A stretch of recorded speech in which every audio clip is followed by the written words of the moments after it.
Right then, members.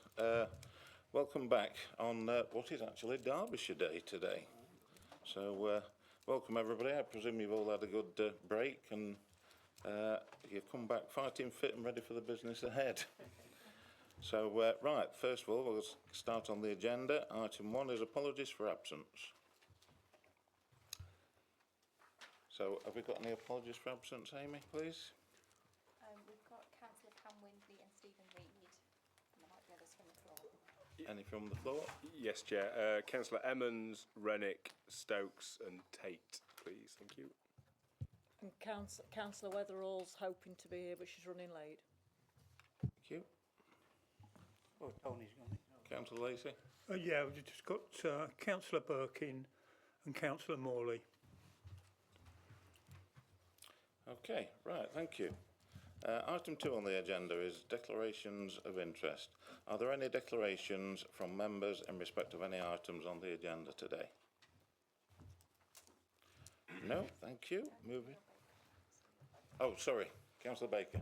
Thank you, Chair. Just a formality, really. I'm Chair of Wigglesworth Parish Council, which is relevant to motion C. Thank you. Okay, Councillor Dare. Yeah, just in relation to motion B, I'm a county councillor, obviously, so dual hatter, and I'm also the county council's rep, well, one of the county council's rep on the county council's network, which is referenced in the motion. I don't believe it's an issue to stop me from participating in the debate, but I just thought I would register it all the same.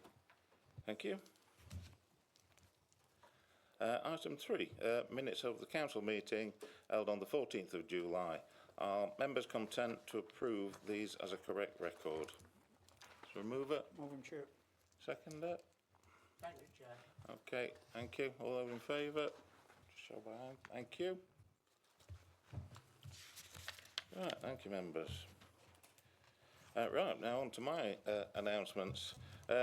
My first announcement for today is to inform you that at the end of July, we sadly lost a former member of this council, Richard Marriott, after a battle with cancer. All of you that knew him will know he was a larger-than-life character, always smiling and with a quick wit that I would say would put Nigel to shame. Oi.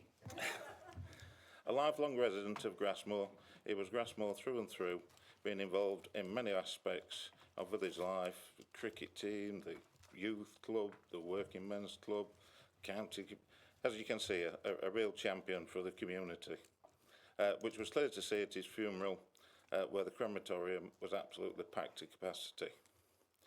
It is also worth mentioning that after his diagnosis, Richard turned this into a time to raise money for charity, raising £2,000 for Weston Park Hospital, where he was receiving treatment, and £2,000 for Macmillan. And even his funeral turned into more giving, with £1,000 being donated to Ashgate Hospice. I'm sure members will join me in sending our condolences to his wife Jackie and all the family. On another sombre note, it is also worth mentioning, on behalf of the council, sending our condolences to the royal family following the death of the Duchess of Kent. Since we last met, I've attended several events. Firstly, the council commemorated VJ Day here at the offices with a small gathering, a moment for us all to reflect on those who served and sacrificed. I also attended the Army Benevolent fundraising dinner at Chatsworth. It was a wonderful evening with the cadet brass band playing outside on entrance, followed by a lovely meal, but more importantly, it raised a large amount of money for the charity that helps so many ex-servicemen. On a lighter note, I joined the Mayor of Chesterfield for his curry and quiz night. This was a more fun social event, which my team did actually manage to come third, and not out of 3, I might add. The winning team, however, included Chesterfield MP Toby Perkins, who powered his way to victory with what I saw 3 plates of curry. Another highlight was handing over the 100th Community Grant Fund cheque to Pig Pals, a brilliant mental health charity that helps connect people with animals and nature. It was a real privilege to be part of this milestone, and thanks to all the members of staff that administer the scheme that can make all the difference to these community groups. Looking ahead, this Wednesday is National Fitness Day. I'll be visiting all 4 council leisure facilities as they take part in the Climb Everest Challenge for the charity I have chosen, which is the Macmillan Appeal. I have also volunteered to do a stint on the steppers at all 4 venues, which I may well come to regret come Thursday. There are events happening throughout the day, so it would be fantastic if members could pop along to their nearest venue to show their support for all those taking part, and maybe joining a challenge, or at least throw £1 or 2 in the coffers. That concludes my announcement, so let's get on to the business of the day. Item 5 is the leaders' announcements. So over to you, Councillor Barker. Oh, sorry. Chair, if I could just associate myself with your remarks around Councillor Marriott's sad passing. I didn't know him well at all, but distinctly remember being in Grassmore quite a lot, I think in 2018 in the by-election. And when I did meet Dick, he was a lovely man, always very happy, smiley. You know, he sounds like a great loss to the community in Grassmore. So just on behalf of the Conservative group, can I pass on my condolences to the family and Thank you and for that, friends. Councillor. Thank you, Chair. Councillor Barker? Yeah, I appreciate that, Alex, thanks. Yeah, he were great, Dick Ware. He weren't as funny as me, though. I'm not having that. Right, today, it is with great sadness. I've got a list of people that have obviously tragically lost to the Derbyshire community. On 27th of August, Gavin Tomlinson, a former chief officer, a chief exec, he dedicated his life to public service. And in a cruel twist of fate, his successor, Rob Taylor, who took up his role in February, passed away after a short and sudden illness on the 10th of September. So that were a sudden shock, I think, for everybody. Both Gavin and Rob served with distinction, and their contribution to Derbyshire will not be forgotten. And I know you'll join me in heartfelt condolences to the family and friends. I'd also like to pass on my condolences to the leader of Chesterfield Borough Council, Trish Gilby, who recently lost her husband, Terry, who was also been a distinguished local councillor for many years. And I know Trish, it upsets Trish, she's been out of action for a while. On a brighter note, I'd like to share something that lifted my spirits a bit. I had the pleasure of visiting Claycross Active, a new leisure centre and community hub, and I've got to say it is fantastic. There's something for everyone: a gym, swimming pools, soft play, tag active, a wellness suite, and a cafe. And the 3G pitch is coming on well as well on the back, which will be a marvellous facility. What really struck me about it was the space, seeing the space come alive. With people of all ages enjoying it, really, and I'm told we're exceeding performance targets, which is obviously good news. And if you haven't had a chance to visit it yet, I'd encourage you to do so. I've got to confess, mind you, I've not joined yet, but I will do, honest. You've heard it here, all right. I've even bought some lycra. That'll be fun. No, it won't. And now. We've now got 4 high-quality leisure centres with over 1 million attendees a year. Residents being active, socialising and hopefully having fun. I know here we like to keep the district clean and safe and a welcoming environment, and we want it as a priority. In July, a rogue waste collector was sentenced to 13 weeks in prison after dumping rubbish in Eckington. And after a thorough investigation by our officers, we managed to convict him of that. The same month we extended closure in Arkwright to help prevent further antisocial behaviour. From September through March, our customer services team will be back out in the community, hosting drop-in sessions. These give residents a chance to speak directly with our staff about everything from bin collections to food banks. Collaboration has been a cornerstone of our approach over the past 2 years, thanks through Lee and myself. And while we can be proud of the services we deliver independently, greater success lies in working with others. And I want to highlight some exciting work we've been doing with the Integrated Care Board. And I'd a big up, Lee, on this. You've sort of put your name to it. Because after meeting with the ICB Chair and Chief Exec, we began exploring ways to improve health infrastructure, because we know there's frustrations with things like GPs and dental waiting times, because these come up in resident surveys on a regular basis. And through the Derbyshire COA group, Chief Executives Group, our officers have taken the lead and have been working closely with the ICB to develop a healthy infrastructure development model. It's something that could benefit not just our district, but communities across the county and even the wider region. Because we've shared it with MCA, haven't you, Lee? We've put it into the system, and there's real potential for a meaningful system-wide change. Change that we started by listening to residents and working with other strategic partners. And finally, I want to touch on local government reorganisation.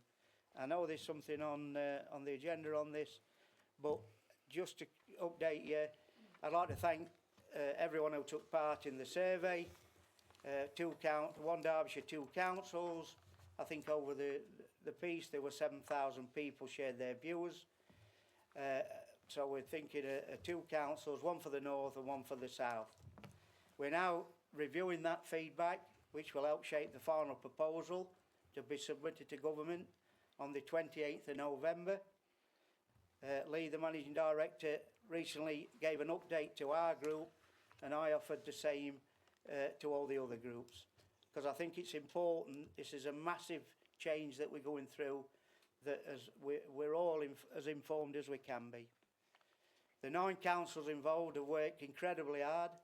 We seem to be having a meeting every week, pulling together data, technical assessments, financial analysis and engagement plans. North East Derbyshire is playing its role in doing that, and our goal is to produce a full business case that's credible, robust, forward-thinking and honest about the challenges ahead. And I'd like to not only thank Lee, but Jane and Matt have also led on their groups within the county teams and sort of leading that. And the next steps, which we're getting near to the time now, we're finalising the proposal with all the latest data, continuing local engagement, including the managing directors led sessions that if you request one, I'm sure he'll keep you updated. We're going to hold an extraordinary council meeting on the 3rd of November to consider the submission, and finally submitting the joint proposal to government by the 28th of November.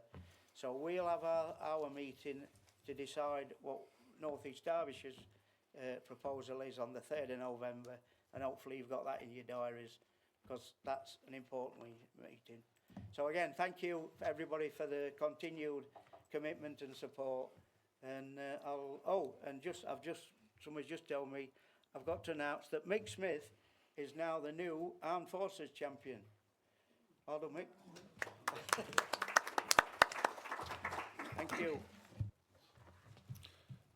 Right, thanks for that, Nigel. Item 6 on the agenda, public participation. We have no public questions today, so we'll move on to the next item. So this is going to be... Can I just raise that the live stream's not working on mine, by the way?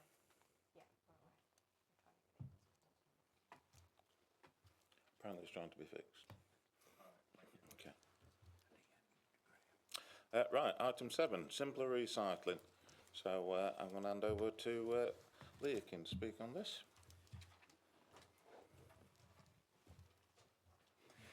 Thank you, Chair. Good afternoon, everyone. So the purpose of this report today is to seek your approval for the recruitment and establishment of 19 full-time equivalent operatives to support the implementation of our new food waste collection service, which in itself is an essential component of the National Simpler Recycling Programme.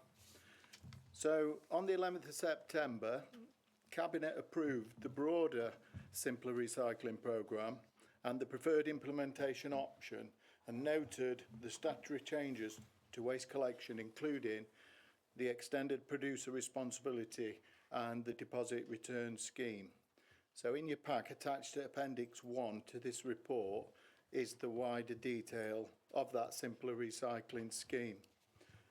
The report provides a comprehensive overview of the operational requirements necessary to implement a weekly food waste collection service across the district, and as outlined in the appendix, the introduction of this new service, which is mandated by recent changes in national waste management policy, necessitates the recruitment of this additional 19 staff members. So these roles are critical to ensuring the successful rollout and ongoing delivery of the food waste service. And as the paper before you today details, normally staffing decisions like this would be handled by myself as head of paid service, who having have the authority to manage things of this nature relating to the structure and recruitment. The budget increase is met through additional funding generated through the legislative changes that are set out in the report. And so whilst the cost doesn't technically require council approval, I believe and took the decision that the significance of this change deserves your input, support and endorsement. So with Cabinet having already approved the broader Simpler Recycling Programme, the report before you today is for Council to formally approve the recruitment of these 19 operatives so we can get this service up and running in time to meet the deadline. Thank you, Chair. Happy to take any questions. Thank you, Lee. Does anyone wish to speak on this? No? Right. The recommendation is on page 15 of the report. Oh, Stephen Pickering, sorry. Yes, before I move the recommendations that's been put before you today, I would just like to say it is quite complex. There are three key strands to the way we're changing waste collection and waste delivery, and it has impacts on this council. So there is quite a lot to get to grips with. I've spoken with the Assistant Director of Street Scene, and we're going to put together a slide deck, a short briefing, hopefully that will give a lot more insight into that and give more information, and we'll arrange a briefing session, an informal briefing session for members to come along to so they can ask more questions and get to grips with it, hopefully before comms goes out so that they're informed before they can answer questions from the public. But with that, Chair, I'll move the recommendations 1 to 3 on the paper that's been presented. I'll second that. Right, all those in favour? Just show of hands. Oh, we're doing that. Oh, sorry, Alex. Thanks, Chair. That's reassuring from Councillor Pickering that there is going to be a presentation. I do think it's a bit of an opportunity lost, though, that we didn't have that at this meeting. When I first saw the papers, I assumed that Joy would be coming and would be giving a more detailed presentation around simple recycling. It is a very, very big policy area, big change. It will be us as members that bear the brunt of the questions from residents about, how do I get hold of a food caddy and what goes in what bin and when are they going to get collected. So I think we have a bit of difficulty accepting the recommendation. Not that we're opposed in principle to setting the service up, but just feel like it's been gone to Cabinet and it's just come to Council as a bit of an afterthought, whereas we could have had a proper engagement, a proper presentation, understood it a bit better, been able to ask sort of more detailed questions, with the head of service. In particular, a bit concerned about cost as well. There doesn't seem to be any information, certainly in the council report, around the cost of the 19 staff and what other options have been looked at. And I don't necessarily, again, disagree with having the service in-house, because we know from previous experience that that's been a challenge when we've gone externally. But I think we ought to look externally at what, and understand the full range of options available to the council. Also, just with LGR on the horizon, just the impact and making sure that this is the right decision now at this moment in time, and to fully understand that. And then just in terms of the wider waste issues, there is a reference in the report to the fact that extending green bin collections, for example, throughout the year could now be possible, but it's not part of the proposed strategy. We're not being asked to endorse that. So, that's an obvious gain that, our group have supported and pushed for a few years now. But also there's an opportunity here to make real firm commitments to residents, for example, that we're committed to fortnightly bin collections of all sorts. We're committed to, for example, to bin sizes. We know a lot of other councils across the country are reducing bin sizes, going from 2 weeks to 3 weeks, for example.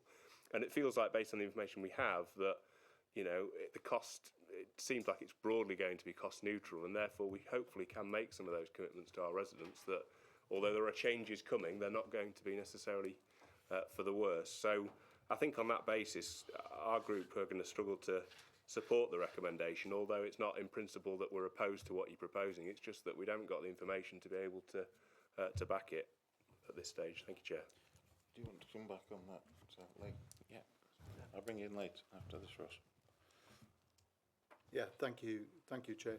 Yeah, absolutely heard that, Councillor Dale, in terms of needing to know more and being able to share that message and the positive message around this incentive and initiative. And I think that's what Councillor Pickering's pretty much just said in terms of what we hope to do in terms of setting that out for members. In terms of the decision that's been made in terms of simpler recycling, that clearly was a cabinet decision, and cabinet were fully informed and had all of that detail, which is quite complicated, and hence the offer of a slide deck. But absolutely take that on board, and we'll make sure that that slide deck is as informed as it can be, so you can have them conversations with residents. In terms of the cost of this particular aspect and element, it's approximately £750,000 a year for the 19 staff members, including on costs. This is funded from the EPR section, so the Extended Producer Responsibility section of that report, payments which equal around about £820,000 a year. So that's paid to us from DEFRA under these new regulations, and that's the reason why it was within budget, I guess, and was my decision to make as head of paid service, but chose not to for the reasons you've highlighted. It's a significant change, and that's why we brought it before council today. But I accept all of those comments, and working with Councillor Pickering and Assistant Director for Street Scene Joy Redfern, more than happily make sure that that briefing happens as soon as possible so that all members are fully informed. Thank you, Chair. Thank you. Councillor Shipman. Thank you, Chair. In principle, I also support these changes, and I think it'll be good to be making use of the food waste for sustainable energy production and whatnot. I've got a similar concern to Alex, because although DEFRA might currently be paying the council, wherever it is, 820 grand a year, what if DEFRA changed their policy on how much they're paying per tonnage for this sort of waste? Because we're asking to be, that's a large sum of money, 750 grand for 19 members of staff. But what if the government changes its criteria on how much they're going to pay for the waste that's being produced? Who's going to be landed with that? Is that the taxpayers of this district, or are we expecting funds to come from somewhere else? And I think that's the difficulty I have in terms of supporting something like this.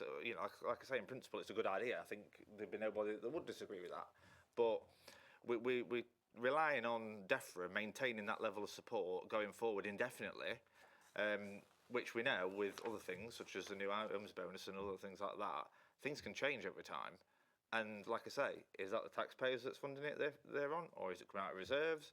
Are we expecting to get some income from elsewhere? I think we need to probably understand that, really, before we can make a decision one way or the other. Thank you, Chair. Right, do you want to come back on that, Lee? Because I don't see how we can read the future, to be honest. I'm more than happy. Yeah, I suppose government could change the mind. We've been given funding, or the way the system's going to work now, is how we're going to be funded. I suppose that same argument could apply to any funding that we receive from government at any point. Fair funding, you know, formulas and things like that, which we know change. Equally, you know, what happens if people stop coming to our leisure centres and we've got an income stream that dries up? These are decisions that are made at that time, I guess, when those future circumstances come about. So, sorry, Councillor Shipman, I don't know the answer to what if government funding stops, but that applies to quite a few things in terms of our authority and many other authorities' existence financially. Right, well, we've got a mover and a seconder on this. On the recommendations on page 15 of the report. So I'm now going to put that to the vote and we'll do it on screen. That's all right.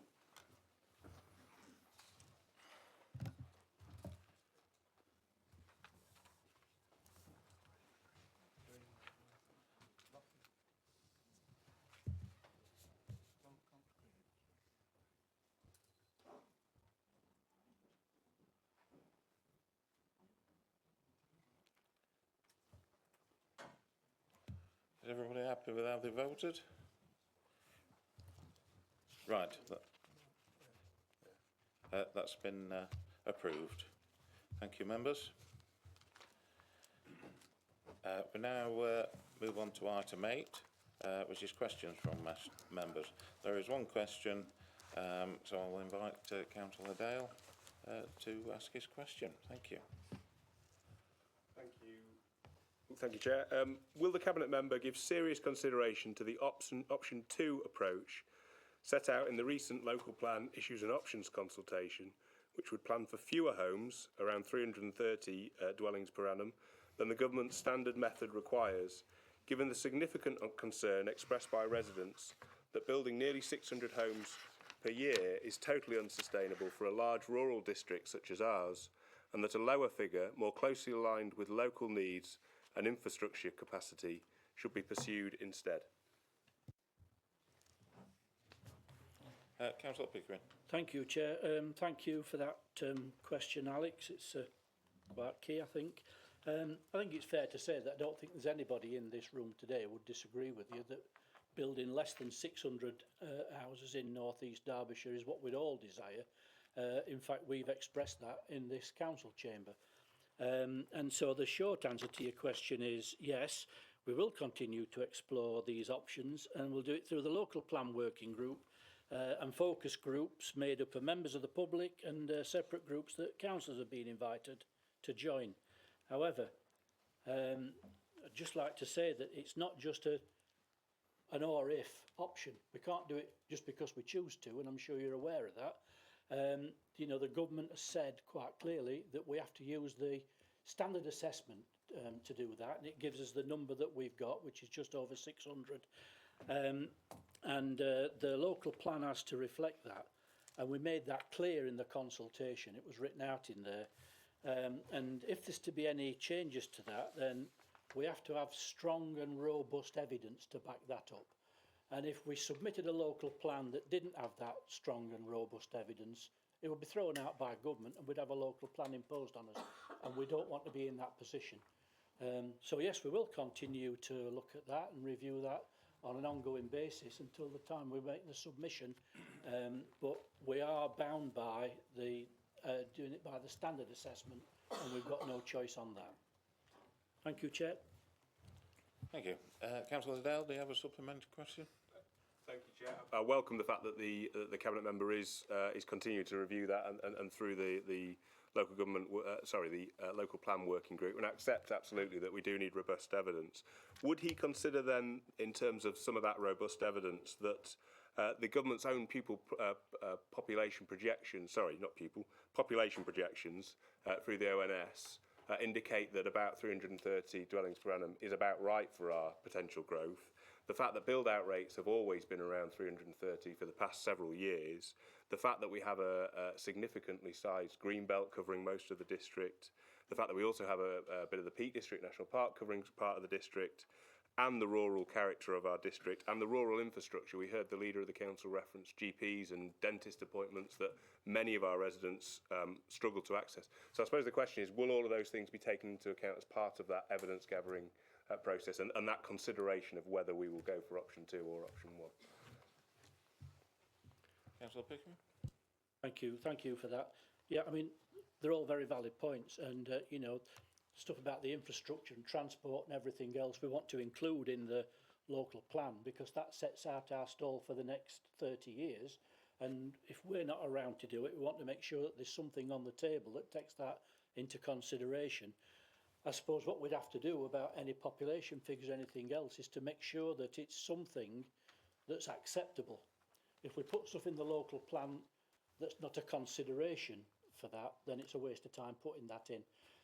But where it's robust and it's acceptable as a contribution to the local plan to identify lower building figures, we can include that.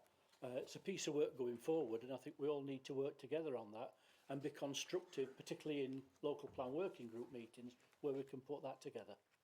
Thank you, Chair. Thank you. Right, members, that concludes the questions for today. So we now move on to item 9, which is motions. There are 3 motions on the agenda today. As there are members of the public here who are interested in motion C, I will deal with this motion first. So I'll now invite Councillor Hancock to speak on this motion, please. Thank you, Chair. I move this motion because of the issue of fishing at Wingworth Lido goes to the heart of what local government should be about, listening to our residents, respecting our heritage and making decisions transparently. For generations, the Lido has been part of community life. My own late uncle fished there in the 1970s, and many local families have similar memories. Fishing at the Lido has long been more than a pastime. It is a source of well-being, connection and continuity. That is why the decision to prohibit fishing has caused so much concern. It was not only the outcome that troubled people, but the process, or rather lack of it. Residents have told us that they do not feel the reasons were fully explained, nor that they were given a proper say. What then happens affects the trust in the council. This motion isn't about taking sides, it's about doing things properly. Of course, there are important issues to weigh carefully, environmental stewardship, maintenance and safety among them, but those considerations should be tested openly with evidence and with the community directly involved in shaping the outcome. This is why we're asking the council to review the decision, consult the public and report back with recommendations that balance the environment, well-being and residents' wishes. At a time when some seek to stoke division in our communities, our responsibility as a council is to protect cohesion. I do not believe the solution has to be one side or the other. With proper consultation, a fair middle ground can be found, and that can only be achieved by bringing everyone to the table. By doing so, we will not only protect the Lido as a much-loved part of Wingworth's life, but also demonstrate that this council is committed to fairness, transparency and rebuilding confidence with the people we serve. And I put this motion to council. Thank you, Councillor Hancock. Do we have a seconder? Councillor Shipman? Thank you, Chair. I'm happy to be seconding this motion calling for a review into the fishing ban at Wingworth Lido, and for it to be transparent, community-led and involve stakeholders in Wingworth and the wider district that have been to the Lido and enjoying it for various activities. The recent decision to end fishing has caused significant concern in the community. Wingworth Lido isn't just a water body, it's an area where people have been there socialising, using it for recreational activities like fishing, and it's been used for improving local biodiversity, and I think that's key. It's not one or the other, it's the anglers have been helping provide both on the Lido, and I think we shouldn't forget that. People of all ages have fished there, made memories there, found relaxation and connection with connecting with nature at the Lido. To take that away without any consultation whatsoever with the community is nothing short of a travesty, to be honest. And I feel like today we can easily avoid this escalating any further if this motion is passed.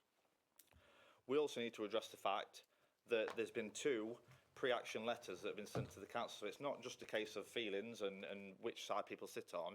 The council is legitimately potentially at risk of legal action for the decision it's taken without any consultation with the community it's affecting. I also want to situate this motion in terms of the council's own plan. It's under the council plan, one of the priorities, it's a great place to live well. That includes supporting residents' health and well-being, ensuring our public spaces serve people, and preserving amenities that contribute to quality of life. Fishing at the Lido has mental health, social and physical benefits to the community, and the implications of the decision will be affected because of that. Another priority is a great place to access good public services. Now, that doesn't mean just providing services to the district, that also means good governance, and that has absolutely failed in this instance because, like I've said before, the community have not been consulted at all. Only 3 district councils knew about the decision before it was taken, and that's not a consultation. It also says in the NED council plan that it's a great place that cares for the environment. Now, I'm no angler, but I can acknowledge the positive benefits of fishing and the impacts that can have, the positive impacts that can have on the environment through them being there, stewarding the lakes and rivers and ponds that they are fishing in. And the issue with what's happened so far is there's not been any transparent process, no communication with people in terms of why that decision was taken. There's been lots of misrepresentation on what's been said. I don't think the council has helped itself in terms of some of the press releases it's put out, in terms of saying stuff, rescinding some of the stuff it's said, and then going back out to the press and saying something else. All it's done is muddy the water, forgive the pun, and it's just not helped the situation whatsoever. The council, this motion doesn't prejudge any outcomes of that consultation. It's to review, consult, and be transparent in the way it is the process is carried out. This is exactly what the council plan promises to residents. By doing this, we avoid unnecessary legal exposure, demonstrate that we are working with our community, and safeguard both public money and public trust at the same time. Therefore, I urge all councillors to support this motion in its entirety, and let's go out and ask people what they think before we come to a conclusion on what should happen with the future of Wingworth Lido. Thank you, Councillor Shipner. Right. Councillor Baker. Thank you, Chair. If members would cast their mind back to March this year, I raised this subject and asked about the way that this decision was made in a question that I raised, because it transpires that yes, the three ward members were notified on the 15th of September of the proposal to promote the Lido as a destination for a biodiversity hub and engage with the Derbyshire Wildlife Trust, other wildlife groups, surrounding residents, other interested parties who want to get involved. There was also an opportunity we were told, an opportunity to work with local schools so they can use the site for further learning around the whole subject. But we were also told, I must also advise you that since 2006 the council has granted fishing rights at the Lido. Under the above proposals, these rights will no longer remain in the current financial year. Under the terms of the agreement with the Angling Club, the arrangement can be brought to an end, and it is now my intention to serve notice on them to vacate the site. I presented my report on these matters to the Council's Asset Management Board in August 24, and they were fully supportive of my proposals. Now that to me sounds like the decision had been made a month before that email was sent out, and we were, as district ward members, informed of it. Although I did point out in March I'd lost that particular email off my trail. I thank Councillor Addison Stringer for forwarding me a copy of it. But I did respond 2 or 3 days later and asked the author of that email that North East Derbyshire would still take control and look after the water body and the dam thereof, because it's a statutory reservoir, as far as I was aware. I was informed they were. So, fast forward to March this year. After the meeting, Councillor Barry graciously emailed me and said that my request for a meeting with ward members and the decision makers as to how this had come to pass would not be granted, but when there was a proposal to establish a Friends of Wingworth group to implement this change, and at that time would be for public to be involved. I looked out on the council website and saw such a notice come onto Facebook advertising for anybody interested in the Friends group. And at that time, I posted myself and asked all members of Wingworth who wanted to get involved in this, from whatever side of the fence they sit on environmentally, to get involved. I've not declared a position on this, but as you know, from my speech in March, I have been concerned that there was no minutes of this asset management board. I couldn't find a mechanism to see how this decision had been arrived at. In the Environment Scrutiny Committee in February, a comment was made that if I just bear with me, Chair, while I find it.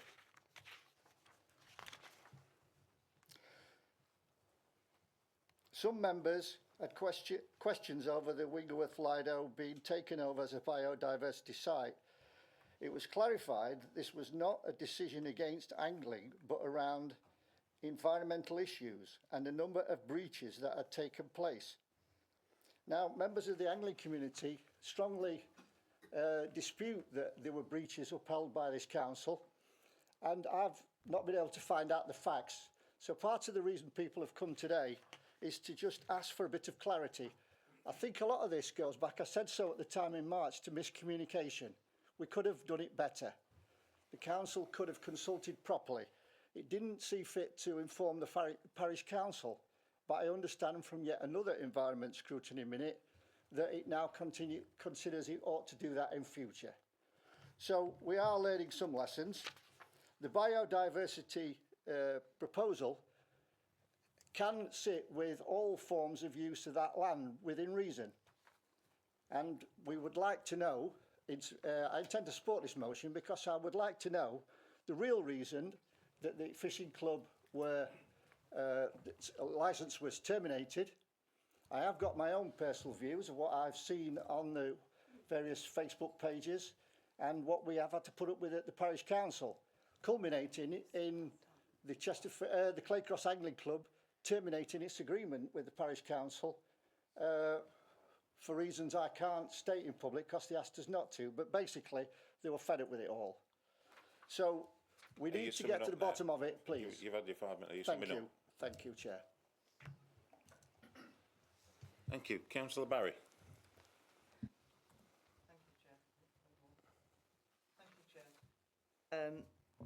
We appreciate the motion going forward, but the council has been in correspondence with Claycross Angling Club regarding the potential non-renewal of their lease since September the 17th, 2024, following an Asset Management Board report on the 29th of August 2024, which considered the merits of continuing with the agreement. The lease, originally granted in 2005, had expired and required review. During the review process, the Asset Management Board considered a number of complaints and representations from the community and sought the views of 3 elected members for Wingleworth. 1 member responded with no objections, 1 member supported the proposals, and a 3rd did not respond.